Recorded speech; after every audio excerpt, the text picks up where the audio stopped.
The idea that there is a sharp line between science and spirituality is just that, an idea, a pure mental construct. This imaginary border is such a false description of the state of affairs that it practically is a lie. But we have lived with this construct for so long that few even realize it's possible to question.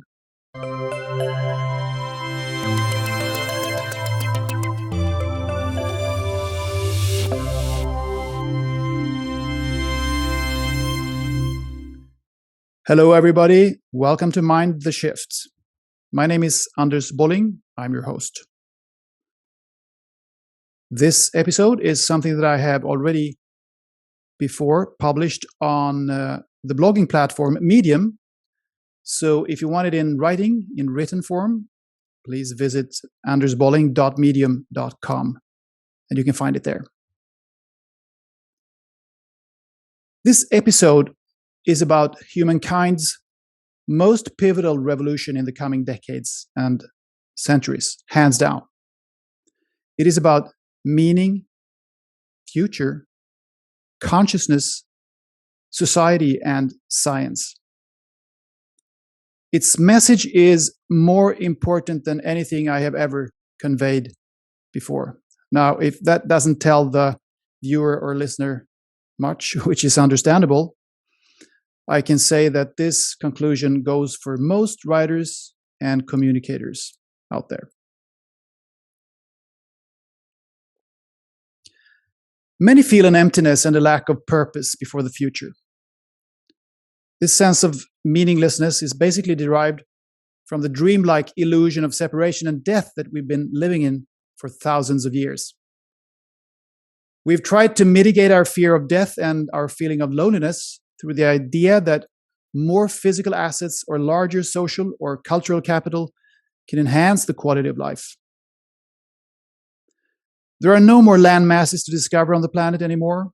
No one empire or culture can conquer continents and replace the old with something new to give a sense of reset. Humanity is beginning to integrate. Everybody knows about everybody else. Cultures are merging. Technology develops relentlessly, but it is in itself neutral and can't contribute to any sense of context and meaning. Hence, we have a feeling of, and what now? Artificial intelligence, perhaps? Advanced biotechnology? Out in space? What is the purpose of all that we're doing? My answer, and the answer of ever more others, is that the next leap in our evolution will have to be inward. Possibly the most important leap so far. We can debate new tech, democracy, climate change, all we want, but in comparison with the exploratory journey into consciousness, all such topics pale.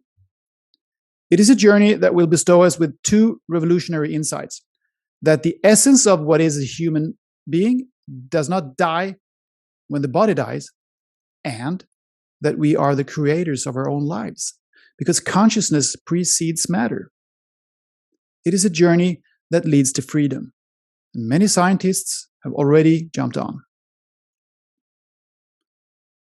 Already during early childhood, and particularly when we begin school, we're taught that our intuitive experience of a lovingly magical and timeless world is naive and therefore wrong, even dangerous. Why? Because, quote unquote, there is no free lunch in this hard life. But if we're diligent enough to follow the rules of the millennia-old matrix that Homo sapiens has built up for herself, we might succeed anyway. We're conditioned to trust outer knowledge, work, follow the news, respect formal authorities, and do our duty at the ballot box. The general view on mental health is paradoxical. On the one hand, we're told it's good for us not to stress, but to take time off for ourselves once in a while. On the other hand, we're led to understand that this relaxation, this relief, is an exception, not real life. When we're discussing how to solve humanity's big problems, it often sounds as though we're speaking of, technical details. democracy, systems, governing nations, borders, laws, regulations, enforcement, education. But where are the people? The only thing that's really going on here is that 7.8 billion human beings are here on the planet to experience, think, feel, and create. Why do we have to conceal this basic truth behind administrative smoke and mirrors? Could it be that those who have been in power have realized, or at least sensed, that they would lose that power if everybody understood that each and every one of us is a brilliant spark of the universe who creates its own terrestrial life? Because then there would, of course, be no need for any priests nor kings. It goes without saying that democracy is better than autocracy. It's one step towards freedom, but an elected elite is still an elite, an archaic residue from a materialist world order. Now, taking our next evolutionary step inward is not woo-woo. It is just as much science as what we define as science today. I mean, how could the sum total of human experience be anything else? In fact, this is all about ancient knowledge. But it's only in our time, I think, that it will be able to break through, because it will be understood as science.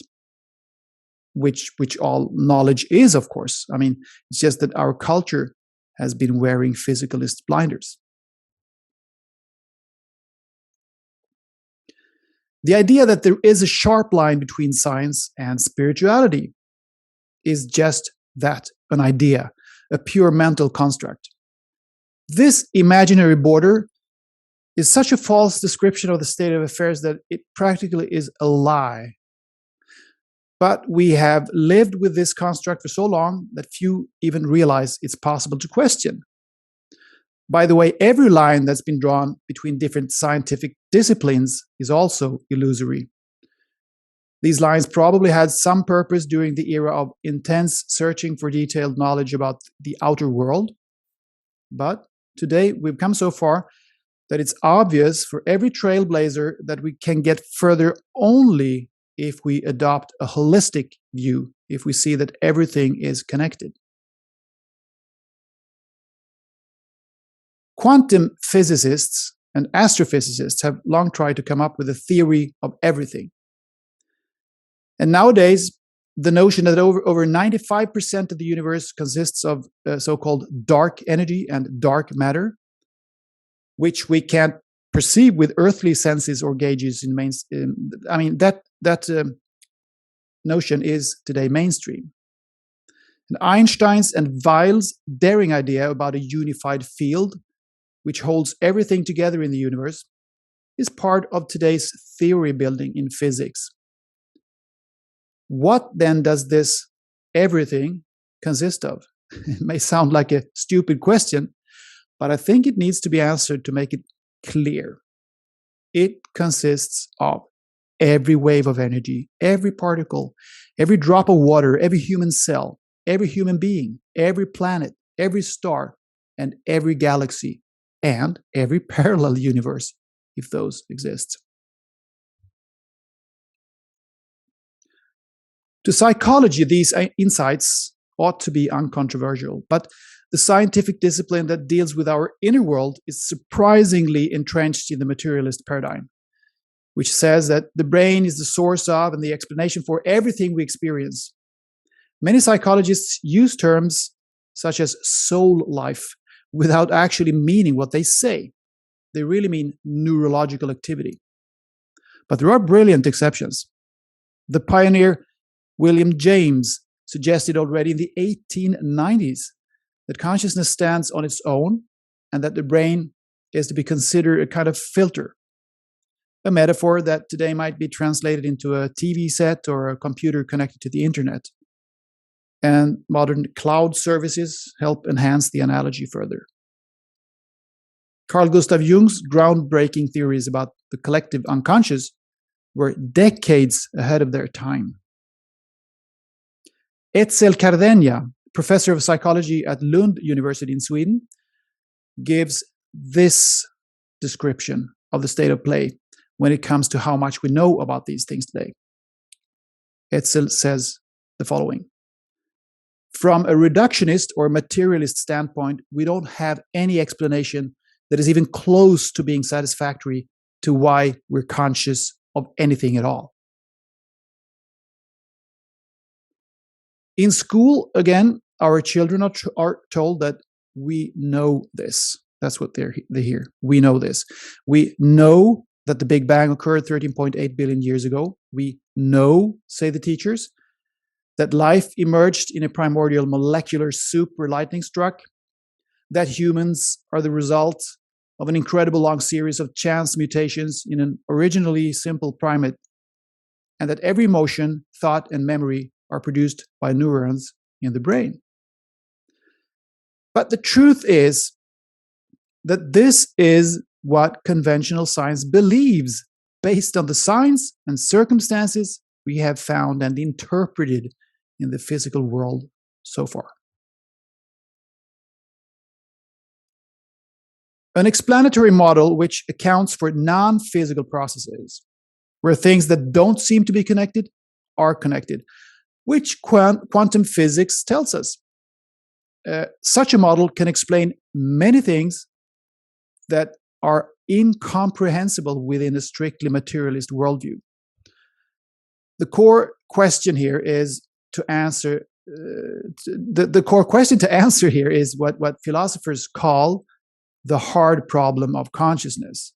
That is, where does consciousness arise, and why do we subjectively experience any phenomena at all? Other things that suddenly make sense with such a model are dreams, meaningful synchronicities, near-death experiences, out-of-body experiences, clairvoyance, telepathy, and telekinesis. In fact, even a seemingly trivial phenomenon, such as why things happen that nobody has predicted and why what everybody has predicted does not happen. Completely unexpected change of events are commonly explained by, simply ascertaining that there were too many factors to account for. But shouldn't we have become a little better at forecasting what's going to happen in this world, considering the giant leaps that science has taken? It appears that we haven't. Let us take a closer look at some contemporary findings that corrode that perceived line between science and spirituality. Okay, first out.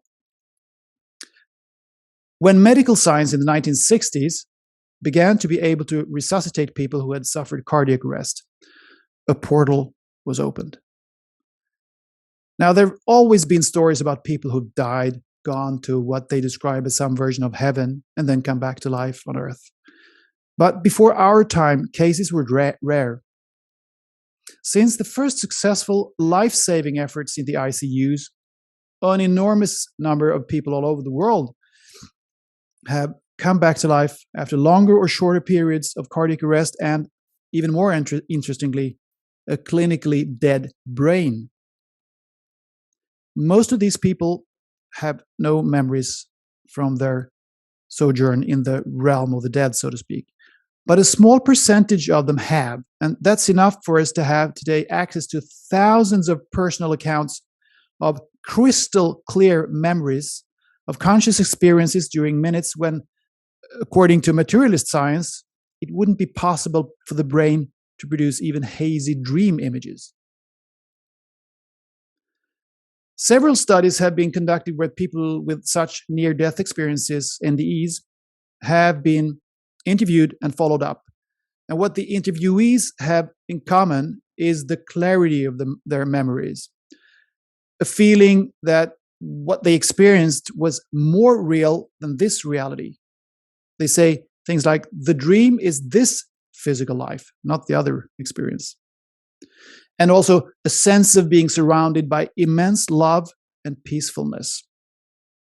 Many claim they have communicated with either deceased loved ones or with other beings.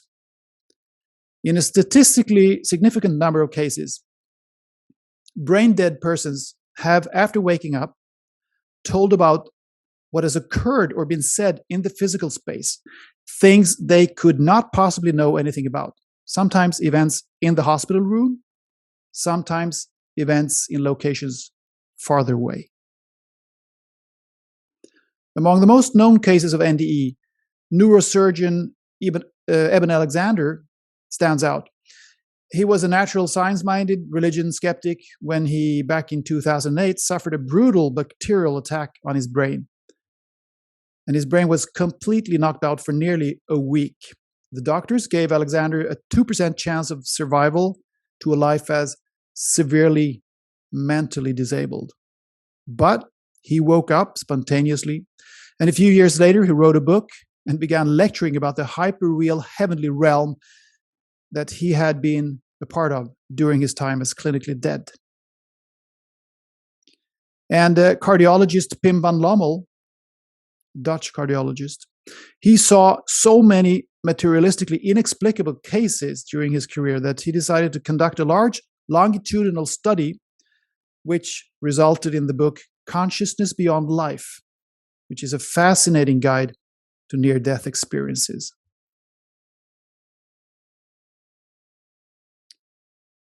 Among research institutions, the University of Virginia is particularly worth mentioning.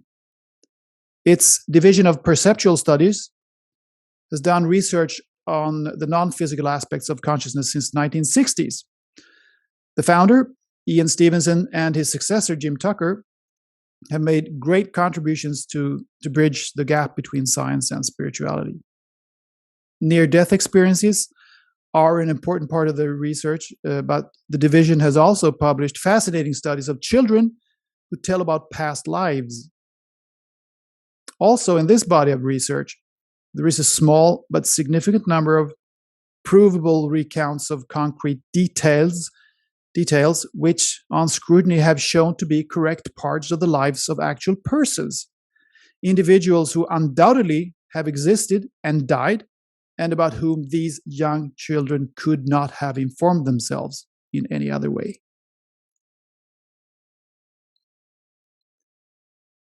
Another institution is the Heart Math Institute in Northern California. It conducts advanced studies on the intelligence of the heart. The physical heart is at least as important an organ as the brain for the interaction between the non-physical and the physical aspects of a human. The strongest magnetic field in the body is generated by the heart. It's a lot stronger than the brain's field. When you connect measuring instruments to subjects who get to look at a series of more or less emotionally strong images, it turns out that the heart's signals come 1.5 seconds before the brain's. But what's most astonishing is the following. The heart signals that it receives information about the emotionally challenging image up to 5 seconds before the computer randomly chooses to show the image on the screen. So the Institute says the following.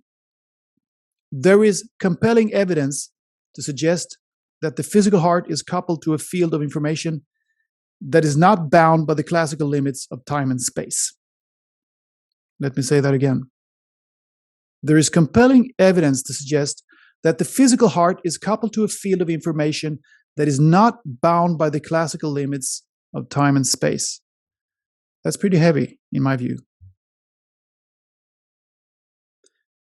Phenomena like telepathy, telekinesis, clairvoyance, precognition, and remote viewing are in line with what quantum physics tells us about non-local impact and the notion of a unified field also. These days, even parapsychologists speak of time as something relative, something malleable, and that we, on some energy level, are in constant contact with what we call the future and what we call the past. Most of us have, in fact, experienced at least some aspect of what's normally labeled as supernatural, like powerful hunches, deeply meaningful coincidences, or dreams that later show to come true. Thus, we are co-creators. We're not victims of circumstances beyond our control. Another thing to mention in this context is the so-called placebo effect. I think it is severely underrated. The research on it ought to be dynamite. In many double-blind studies, more than 30% of the patients who have been given a sugar pill get better just by virtue of their conviction that they've been given the effective drug. When it comes to pain-killing drugs, the placebo effect is close to 60%. Now, what neural activity in the brain could possibly achieve this if the body were merely a randomly assembled flesh robot? In practice, almost all of us know from our own experience that the placebo effect works. I mean, when you're in love, your body feels healthier than ever. And when you're in agony, you feel pain in your stomach and head, or worse. Psychosomatic diseases is an established concept, and yet the placebo effect is still, quote unquote, a mystery to medical science. I mean, that wouldn't make any sense if it were not for the materialist model that is still the standard. In the second part of this essay, in the next episode, I will both look back into history and gaze forward into the future. I will talk about why we are stuck in this science-spirituality dichotomy, and I will talk about what dramatic changes might await our species. Thank you. Bye.